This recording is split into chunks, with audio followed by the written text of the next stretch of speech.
and it's wonderful to be here again. This is the second or third time I've been at Unisinos, and I participated in a similar conference on technosciences about 5 years ago, I think now.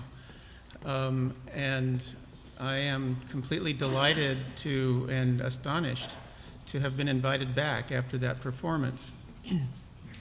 That was a great time with Ian Hacking. We had a great debate, and a lot of other people. It was a fun experience, and so I'm really honored to be part of this symposium. It's a tremendous honor to be on the same symposium with many of the speakers who are here, especially Nicholas Rose, whose work you heard yesterday, and some of the things I'll be talking about today really sort of pick up on themes that Nick Rose introduced and discussed, and most recently in his latest book, Neuro. And I think there'll be a very nice dialogue that goes on between us. So in his prescient, really, postscript on societies of control, which was published in 1990, Gilles Deleuze sketched conditions at work transforming the disciplinary societies Foucault had described as shaping the souls of individuals from the 18th through the mid-20th centuries.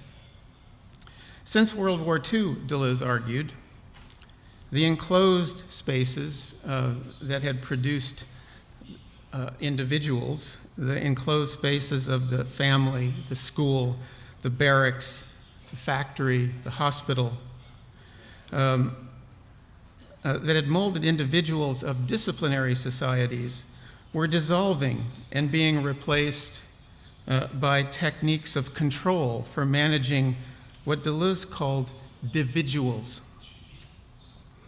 The old disciplinary sites of enclosure, wrote Deleuze, are everywhere in crisis.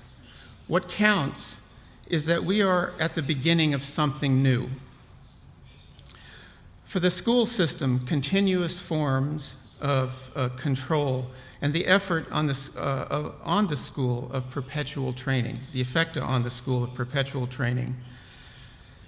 For the hospital system, the new medicine without doctor or patient that singles out potential sick people and subjects at risk and substitutes for the individual the code of a dividual material to be controlled. In the coming societies of control, what was important was no longer either a signature or a number, but really a code. The numerical language of control is made of codes that mark access to information or reject it. We no longer find ourselves dealing with the pair mass individual that was also part of the notion of a Fordist manufacturing regime. According to Deleuze, individuals have become dividuals. Masses have become samples, data, markets, or banks. Deleuze anticipated that in the newly emerging post-industrial economies, the formerly discrete individual molded by disciplinary institutions was on the threshold, poised to become dissolved into clouds of data, to be extracted into statistics, to be mined, separated into profiles, combined and manipulated in ways outside of our control. Methods of control were about to become electronic, if not completely digital or even molecular, operating through continuous modulation of data and codes for monitoring and manipulating microstates of affect and desire beneath the level of the conscious individual. Central to the new forms of control that Deleuze imagined was a technological revolution based on computers and a mutation in capitalism that no longer focused on mass Fordist-type production, but in the present situation, Deleuze wrote, capitalism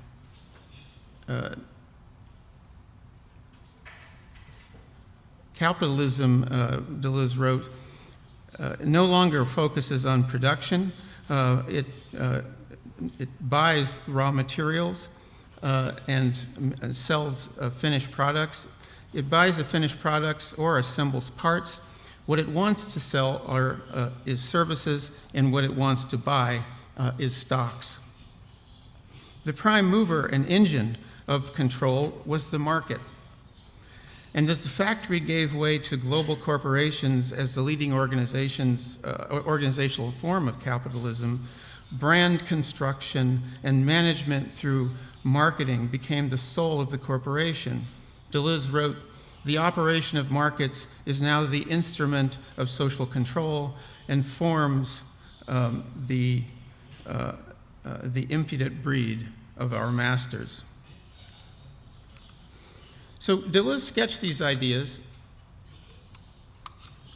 in 1990 as the computer revolution was getting in full swing. But before both the internet and before the US Human Genome Project, before the National Nanotechnology Initiative, before all of the efforts to merge nanotech, biotech, and infotech began to be funded by so many different international governments around the world. And all of this well before the birth of Google, Facebook, mobile communications, and mobile computing in the intervening quarter century. An array of tools and techniques of the technosciences in the fields of bio and shortly neuroengineering. Imaging and sensor technologies, wireless networks, massive large-scale database analytics, and surveillance technologies have emerged fully capable of disassembling Foucault's individuals into the dividuals, bringing about the transition to the society of control that Deleuze had imagined. Foremost among these, and things that I want to talk about today, are technologies for directly interfacing brains and machines. And what follows, what I want to do, is to trace lines of synergy and convergence among several areas of neuroscience, genetics, engineering, and computational media that have given rise to brain-computer-machine interfaces that may at first seem like the stuff of science fiction, but may be closer to being realized than you might think. I begin with work in brain-machine interfaces currently being used in therapeutic neuroprosthetics, emanating from the visionary speculations of neuroengineers, such as my Brazilian colleague Miguel Nicolelis at Duke University, and think about their future deployment in ubiquitous computing networks and contemplate the implications of these prospective developments for selves reconfigured as what Deleuze called individuals.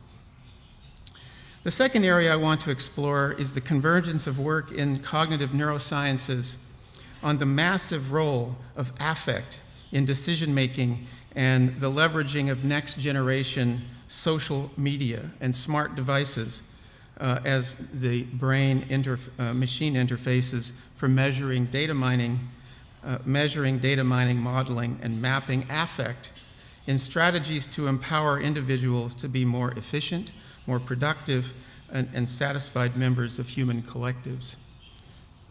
Oops, there I went. I described individuals being more productive and so forth. We're replacing individuals with assemblages of individuals. Individuals are no longer, we've become multiple, we've become individualized, and we are assemblages of individuals to keep consistent with Deleuze's framework.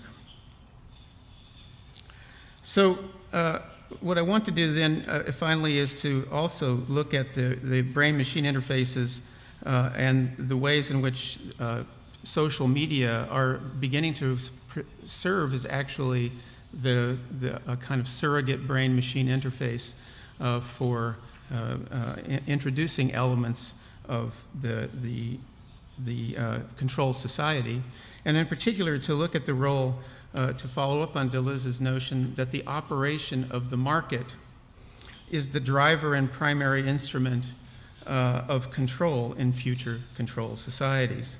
So I'll discuss efforts to apply this work on mapping neurocircuits and affect in neuromarketing, a topic that Nicholas Rose mentioned yesterday.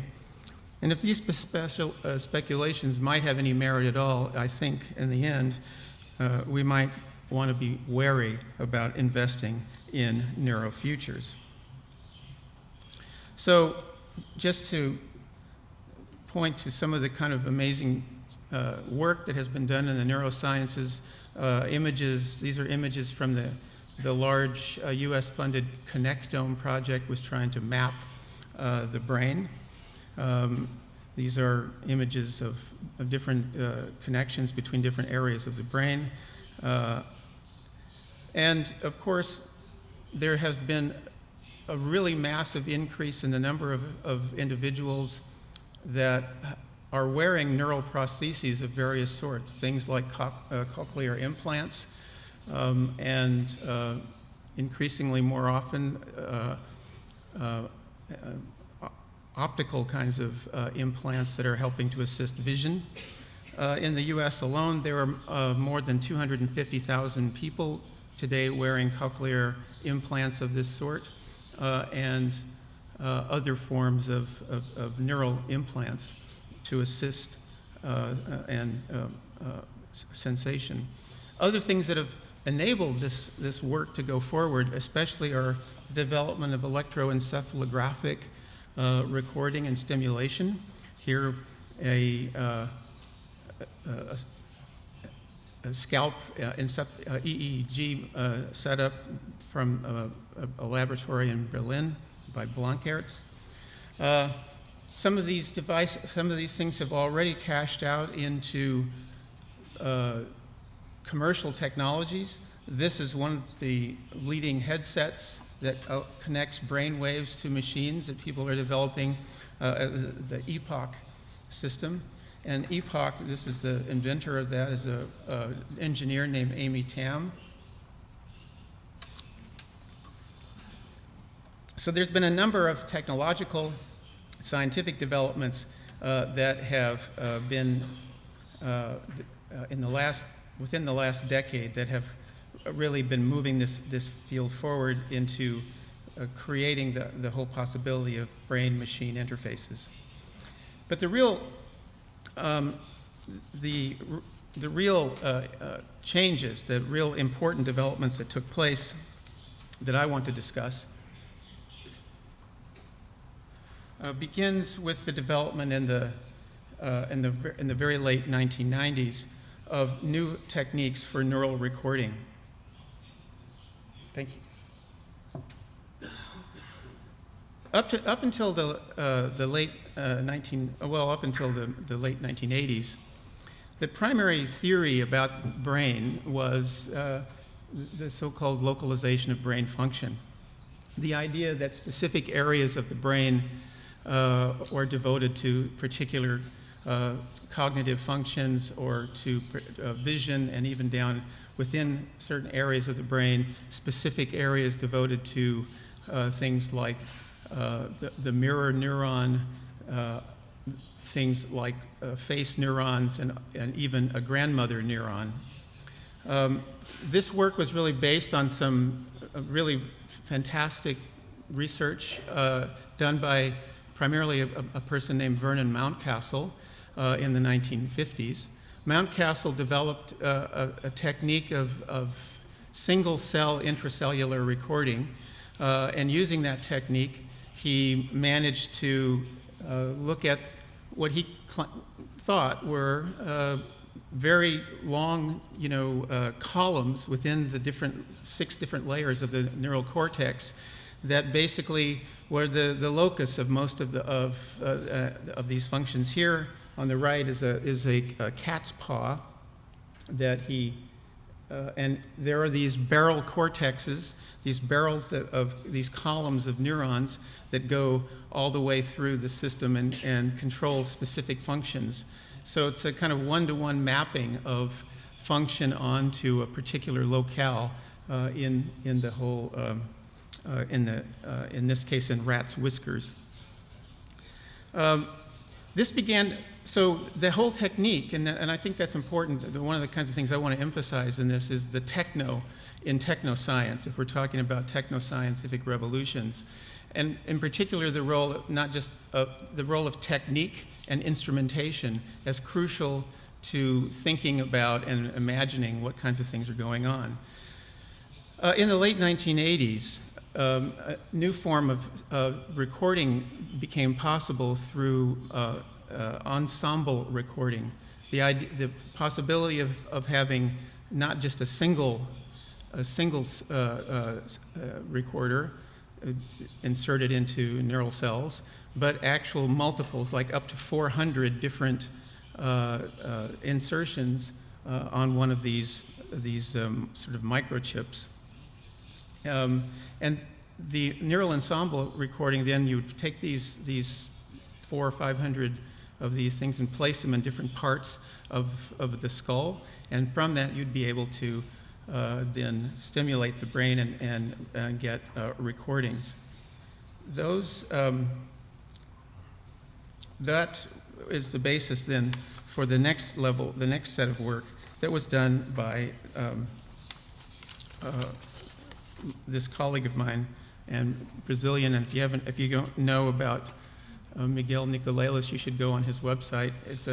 The early version of his website used to be really cool because he had, when you enter it, it had all kinds of samba music, and then he had sort of rotating soccer scores and things of that sort. He's changed it a bit. It's gotten a lot more professional in the last couple of years, but it still embodies that kind of Brazilian spirit that he brings to the field. So one of the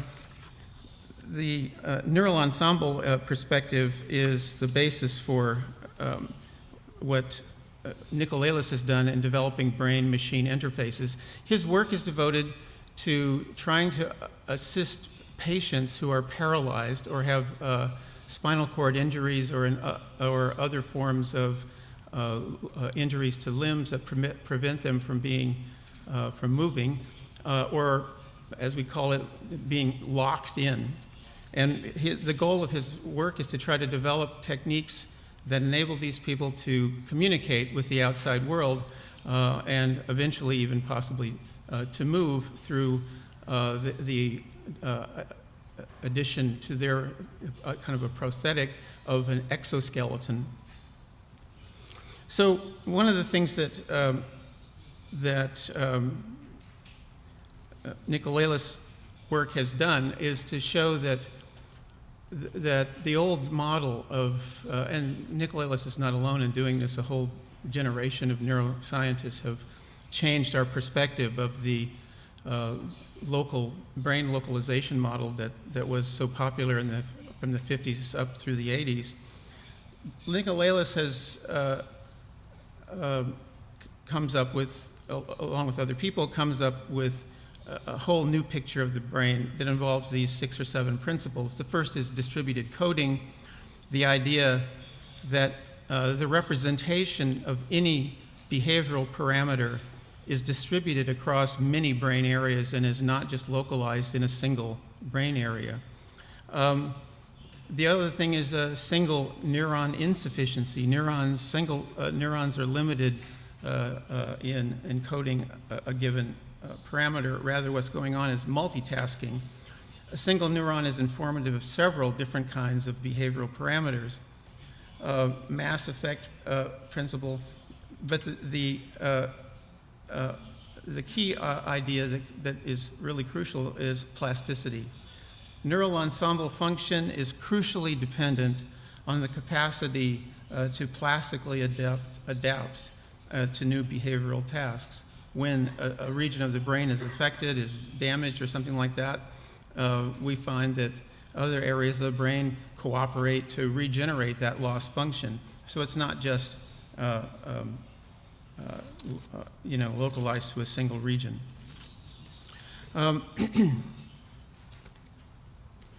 Now, the really key thing that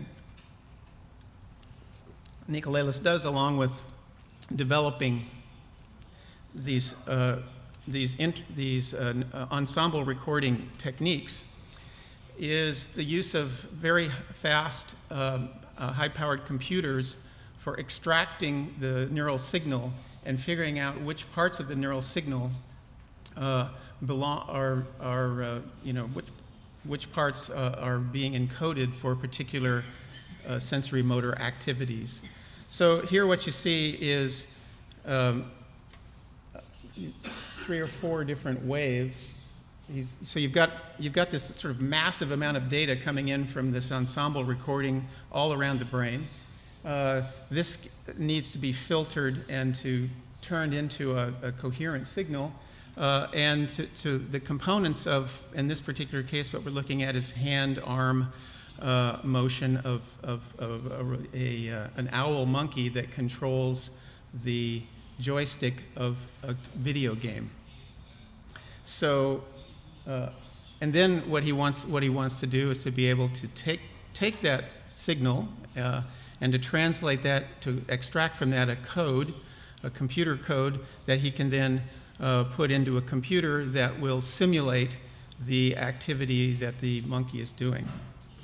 And so the new picture of the brain that's emerging from all of this, and the way that Nicolelis applies it, is to think of functions as being sort of localized, but is thinking of spatio-temporal flows. In this case, you can see temporal flows indicated by these red regions, spatio-temporal flows of interactions between neurons in different parts, in different regions of the brain, and not localized to a single area.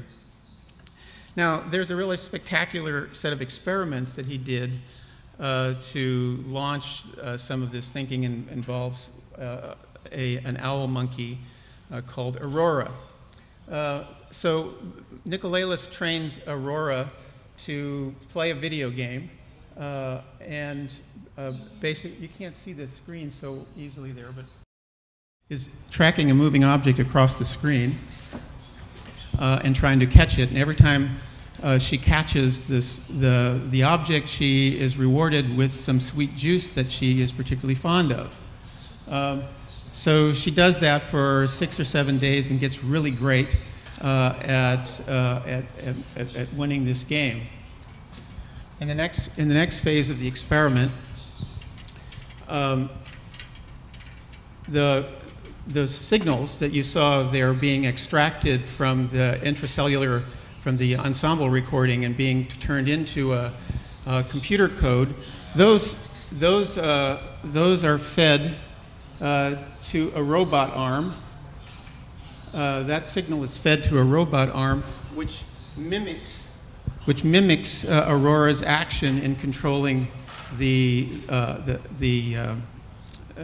joystick and the cursor. Aurora is able to see, so she's able to see that this is actually happening. So there is there's a connection that she starts to make between her motions and the mimicking motions of this robot arm. But that doesn't have much effect until about another 6 days later, when Nicolelis shuts off her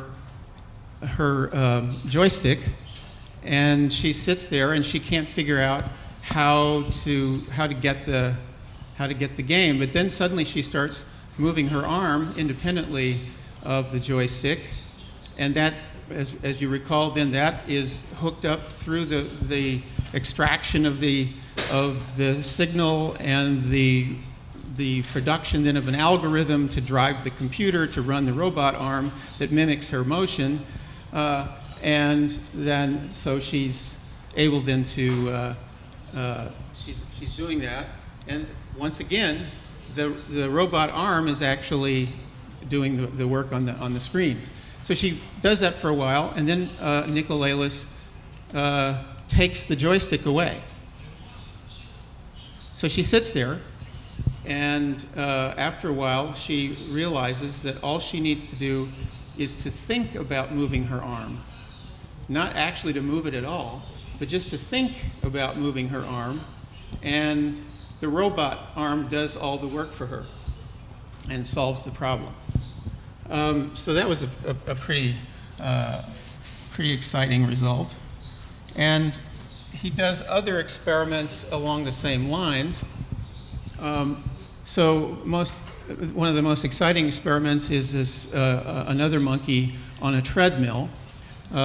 Same principle, extracting the signal that the monkey is on this treadmill, and as it's walking, its legs are, Aurora is able to see a robot that happens to be on another treadmill in Tokyo over the internet. She's watching this on a screen over the internet, and she begins to and they train her to realize that that how she's moving her legs and the speed at which she's moving is being mimicked by the robot here on the other end. Same principle happens. They stop the treadmill, and she realizes that ultimately by thinking about moving her legs, she can move the robot at this other extended distance. There's been all kinds of really cool experiments with this of sort of distributed over the internet, and all this works really well as long as the lag time between what Aurora sees on the other end and what's happening there is not beyond like 250 milliseconds, which is the sort of critical period of lag. What Nicolelis does with this, and which I think is really exciting, is his argument is that what you're seeing going on here is that the body image of the monkey, in this case, the body image of the monkey is extending now beyond its body, and it begins to have an extent. It's got an extended arm. It's got this prosthesis. It's operating a robot arm, and it begins to absorb that as its own body. And in fact, the recorded neurons begin to segregate into neurons that are moving the monkey's arm, and another subset of neurons that seem to be attached to the robot arm and are moving that. And you can see that gradually the robot, that subset of neurons that are attached to the robot arm begin to sort of really fine tune, and the more she gets adjusted to that, the better she's able to control that robot arm just through thinking. So the argument is that the body image of the monkey has now been extended to incorporate this new tool, this robot arm, into the body image that she has, and similarly of herself, and similarly with the robot that's running on a treadmill in Tokyo. And with that, he speculates that such a prediction opens the intriguing possibility that the representation of self does not necessarily end at the limit of the body's surface, but can be extended to incorporate artificial tools under the control of the subject's brain. Brain-machine interface research further stretches this puzzling idea by demonstrating that once brain activity is recorded and decoded efficiently in real time, its capacity to control artificial devices can undergo considerable modification in terms of temporal, spatial, kinematic, and kinesthetic characteristics, termed scaling.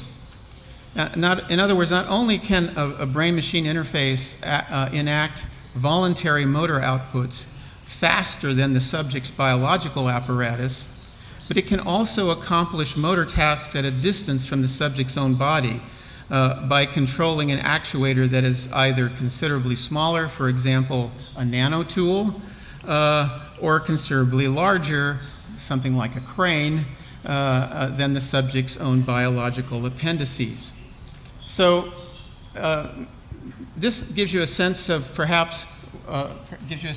why one of the largest funders for this type of research is the United States military. The United States Defense Advanced Research Project Agency, DARPA, is in fact the largest funder of this brain-machine interface for the Nicolelis lab and for many other labs. And they state that the reason that they're interested in this is, first of all, to improve capacity of warfighters on battlefields in the first instance, and in the second instance, to think about ways of creating therapeutic prosthetics that will assist wounded and injured people.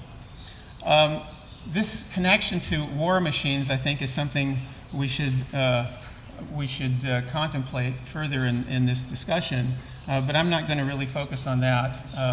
It's a subject of another area of research that I'm concerned with. So the next phase of this project, I think, is even more exciting. So not only can we incorporate, so we have extended bodies through brain-machine interaction. There's now the other thing that might be possible would be to share brain states. And here, a fantastic experiment, I think, shows this, how this would work. Actually does work. So here are hooded rats, and they've been trained to go after a food pellet.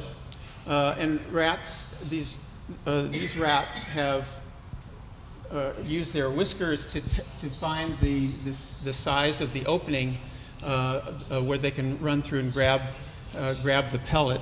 And Nicolelis trains them to be able to do this without fail within 150 milliseconds.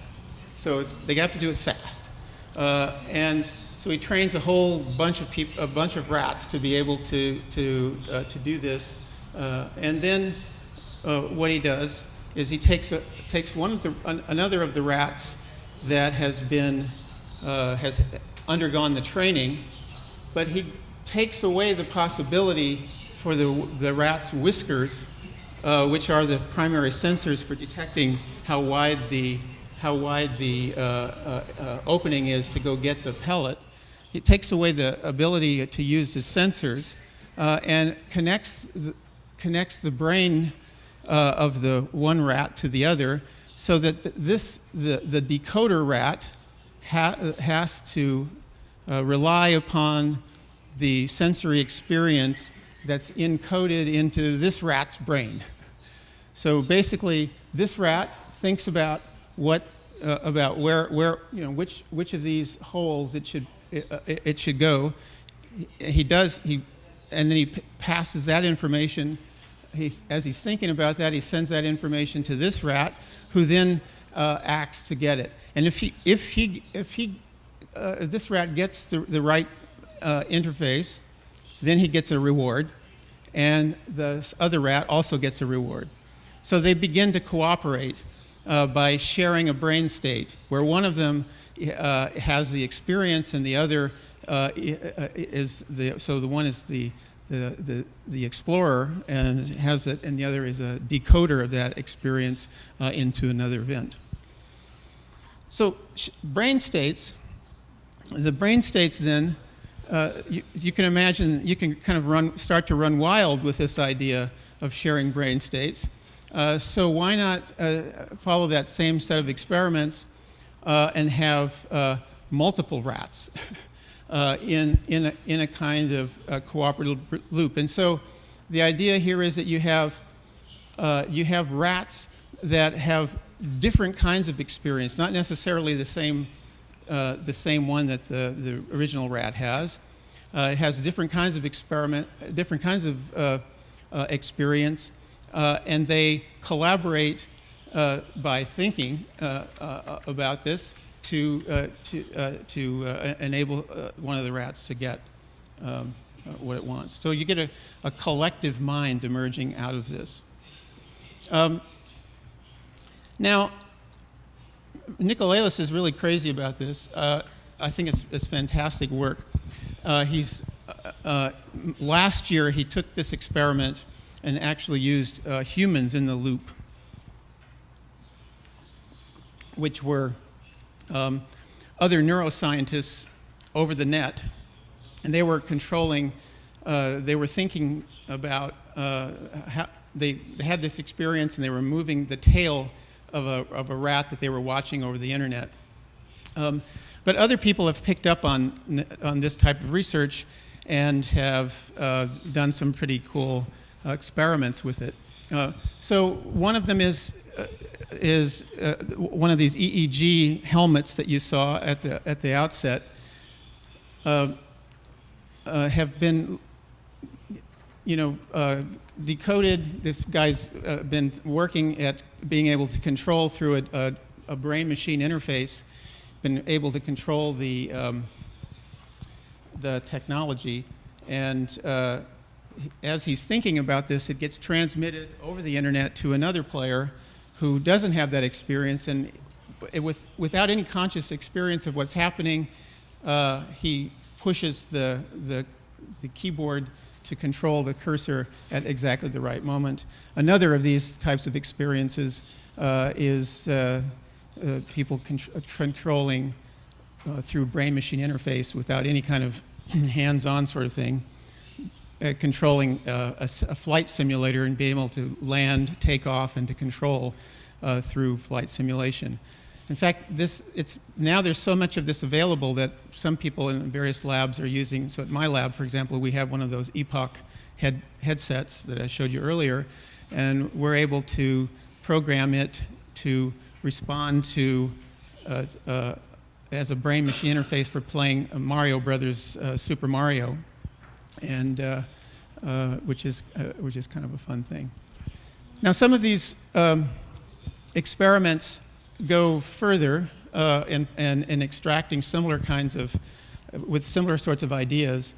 One of the most interesting recent ones is using that same kind of technology to extract images from the brain. So here what we do is a collection of something like 60 different images that you see on the left, original photographs, images of people were taken, and there were like 600 of these images were then used and studied for looking at the areas of the brain that are being stimulated, and to match this record the patterns of neural activity around the different parts of the brain. And here the interesting feature was not to record just from the occipital lobe, which is where imaging is normally thought to take place, but in various other parts of the brain that use higher order functions as well for trying to things like memory and other kinds of things too. And what you see in the last set of images, what you see on the, so here's the originals, and then you see the construction through the neural ensemble decoding techniques of reconstructing those images and how accurate you can get with that. I think it's pretty amazing, but some people have pointed to some problems with this kind of work, point to possible kinds of even ethical issues where one might consider interjecting memories, modifying memories, doing various kinds of things like this. One experiment at Berkeley, which I think is really fantastic, by Ivan Martinovic and a group of colleagues, was he shows a group of people, this was just a few months ago, shows a group of people ATM machines, images of ATM machines. They also are shown images of debit cards, maps, people, and random numbers from 0 to 9. And what is recorded then are the upticks in neural activity based on these different, on these kinds of images and appearance of random numbers as they go through. And what they then do is to take the neural recordings and try to predict from that what the person's PIN number is for the ATM card, what their birth date is, what their location is, and so forth. And for birth date and location, they get like near 100% accuracy. And for being able to extract the PIN number that belongs to this individual's ATM card, they're able to get like 30% accuracy. And one can imagine that as these technologies improve for extracting brain signals and decoding them, that's going to go further. Well, the next step, so these kinds of techniques are really opening up opportunities for therapeutic interventions and for a variety of other kinds of things. But they depend upon technologies that are not as fast as you'd like them to be. And you'd like to be able to get more direct recording inside neural networks and to be able to map these neural networks. The problem is that, in a small cubic millimeter of brain tissue, you've got 100,000 neurons and 1 billion synaptic connections. And electrically stimulating that region will make all kinds of different neurons fire. And what you'd like to be able to do is to select specific neuron types and to be able to see how they interact. And this is a technique that's been developed by Ed Boyden from MIT, Carl Dieseroth from Stanford, and other people at MIT, called optogenetics. And what optogenetics does is to engineer what Boyden and some other people discovered was that that there is a protein in green algae that reacts to blue light. And what they do is they extract this protein and they then take the gene from it and they insert it in, find viral markers to attach it to specific neuron cells. And then what they do is turn the light on, and this will cause ions to flow into the neural cell, and that causes then the cell to fire. There's another set of proteins that were discovered that react in the opposite way and cause yellow light to turn off the neuron, and that's so you put you infect various brain cells with those specific proteins, and you've got then an on-off switch. And using that, they're able to construct neural networks of specific kinds of functions. And one of the kinds of things that this one of the kinds of things that this enables is that, so some of the research on Parkinson's disease, what they've done is to show that you can find the circuitry that controls Parkinson's tremors, and by inserting, by using a light source, by a blue light source inside the brain of a rat, you can control this, the source, and that one can get an idea that this might lead to some kind of really interesting therapies. So this sort of thinking has led Boyden and other people that are working on this stuff to think about, what kinds of neural prostheses we might construct once we learn more and more, and through these kinds of mapping experiments about brain circuitry and about what kind of functions are controlled through specific circuits, and be able to specifically turn on and turn off different kinds of circuits. One might think of all kinds of therapeutic interventions, as we've seen here with Parkinson's, but then it doesn't take long for people to start thinking about some really fantastic ideas about where we might go with this. Enhanced memory, increasing capabilities for other kinds of analytic capabilities, perhaps. Boyden writes about these the so-called neural coprocessor, that he thinks that those possibilities are within reach and not that far down the road. Well, I'm really out of time, and I don't want to go over time. So I was going to move next to, but first let me summarize what this sort of work with neural prosthetics and brain-machine interfaces tells us. It's a very interesting idea, I think, that the notion that we can begin through controlling, through codes, brain structures, control brain functions, to be able to monitor in both a therapeutic, but also to think about other kinds of enhanced capabilities. Certainly this is one of the sort of funding arguments that people make to push this work forward. What I want to go with this is to talk about work in ubiquitous computing and the idea of creating an Internet of Things, where everything in the planet basically has its own IP address, where chips are in just about everything we buy these days has some form of a chip in it that can be accessed, and increasingly that sort of thing is being pushed by industry. And I think that one of the things that I wanted to explore was the way in which this is moving into techniques using the internet.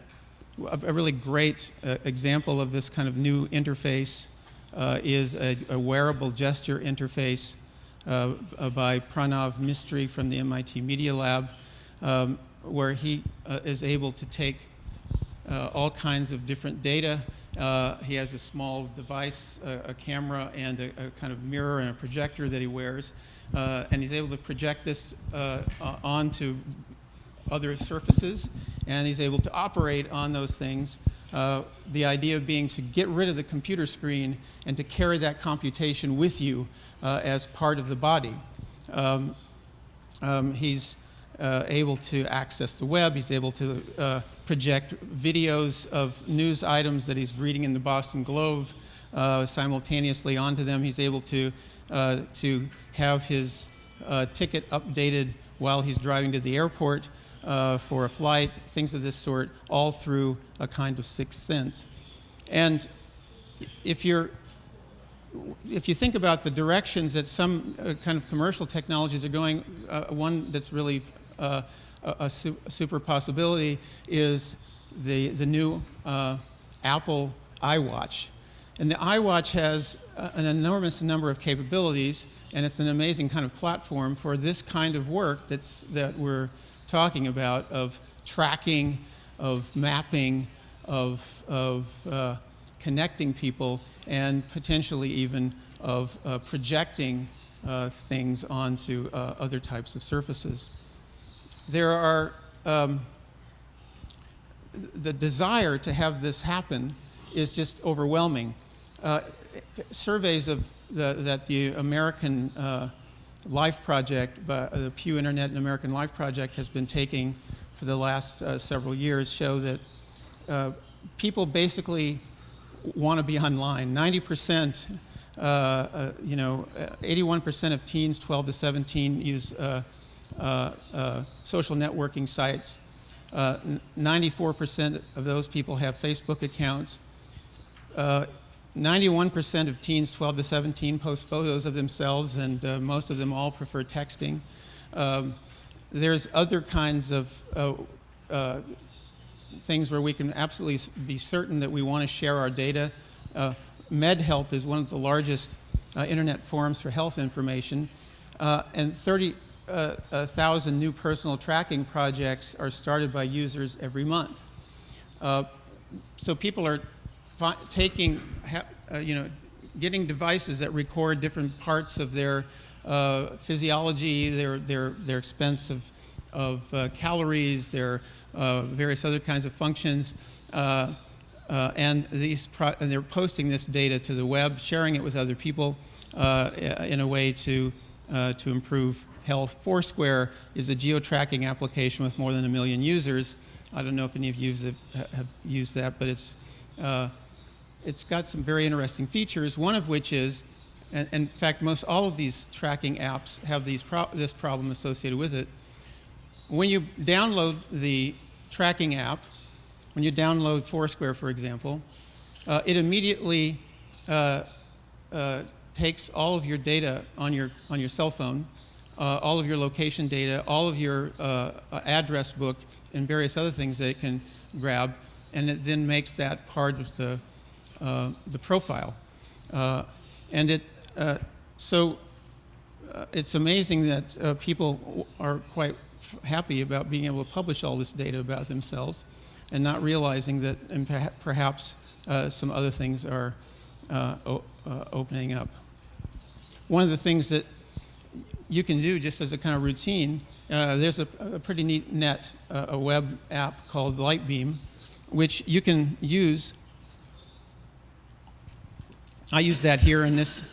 You can use it to track the other people who are acquiring your information, just of the sort that I was saying, like with MedHelp or with Foursquare. You can look at, as you're browsing, in this case here, the browser has visited 10 websites, and these are the different groups of people, all with the large hubs are the ones that are sending out data. They have contracts with these other people that are acquiring different pieces of data off of my web browser. This is just in 10 websites, and after a couple of days increasing, after you've visited 97 different websites, there's over 200 third-party sites that are acquiring data off of my web searches. These are used to create profiles of people.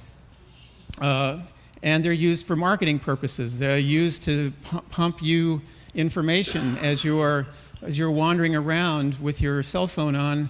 The idea is to, and if you visit a store, the idea that is to use the profiling data that people have of you to send you offers of items that they know from studying your behavior, items that they think that you will like.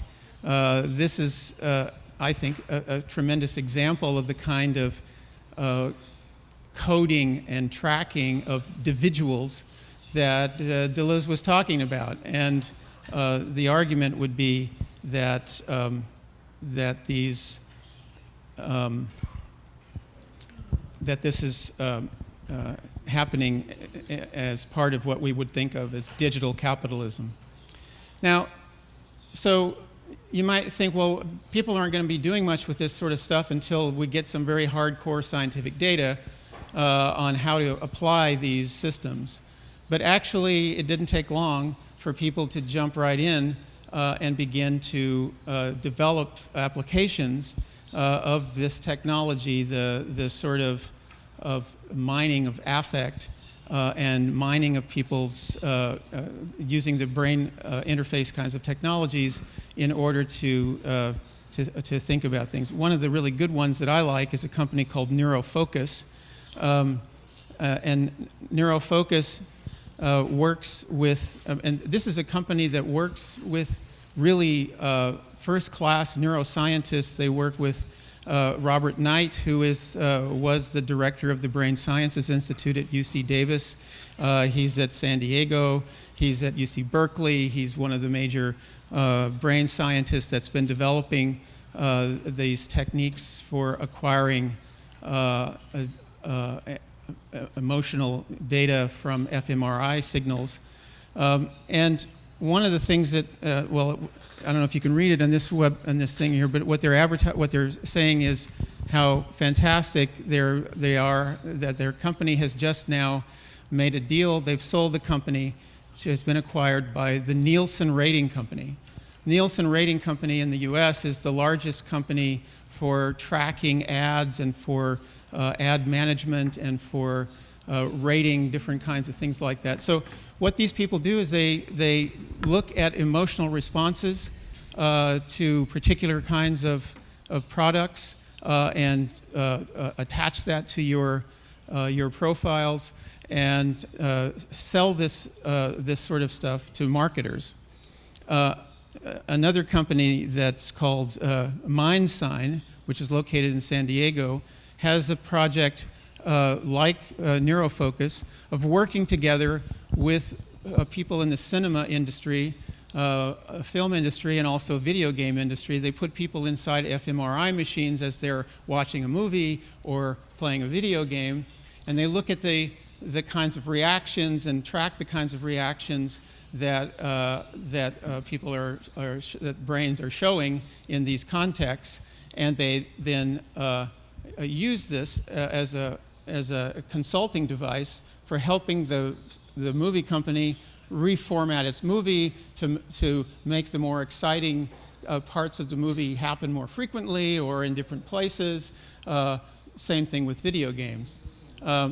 The video game industry has been perhaps the largest user of this kind of technology and the use of, so when you go on any game that's run by Steam or a Valve company, they have massive databases that collect your gameplay and study how you do in the game.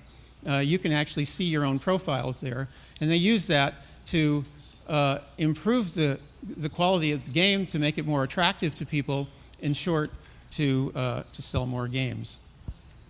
Well, I'm going to stop there. What I want to do is where I wanted to go was to show how some people have developed, particularly Alex Pentland at MIT, has developed programs for measuring this kind of behavior in quantitative ways and showing how people react, being able to predict how people are going to react in various kinds of social situations.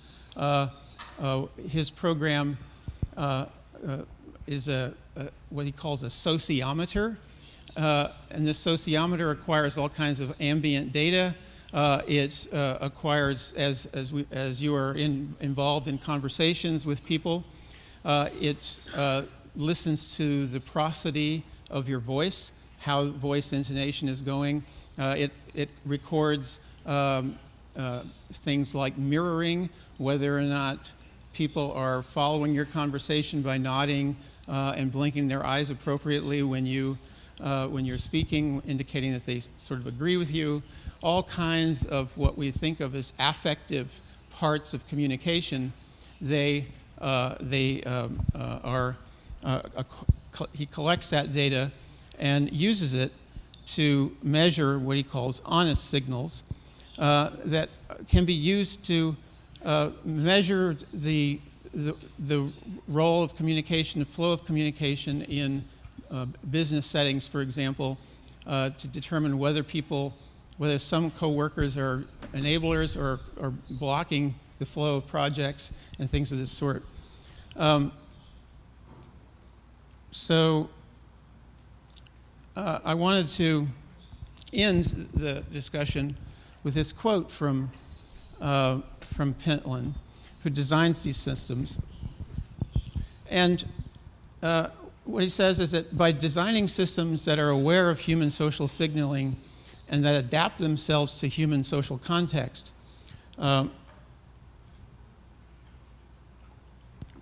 we may be able to remove the medium's message and replace it with the traditional messaging of face-to-face communication. So the point there is that, as we've moved more and more, as more and more of our communication is being mediated with electronic media, are we going to lose the kinds of features of face-to-face communication that are so essential to human community? And he's trying to tap into that and to preserve it and to improve it. He says, just as computers are disappearing into clothing and walls, the otherness of communication technology might disappear as well, leaving us with organizations that are not only more efficient, but that also are also better balance our formal, informal, and personal lives. He concludes then that assimilation into the Borg collective, and here thinking about Nicolelis's collective mind and the sorts of things that people are pushing towards with neurocoprocessors and things of this sort. Assimilation into the Borg collective might be inevitable, but we can still make it a more human place to live. I think there's some very interesting things here. I think they're all examples of how in globalized digital capitalism, the goal has been to turn individuals into the individuals that we discussed at the beginning, to turn them into assemblages of data that we can manage and manipulate in various kinds of ways. Some of these applications I think are really fantastic and useful. Others I think we should be aware of a potential panopticon. And with that, I'll stop.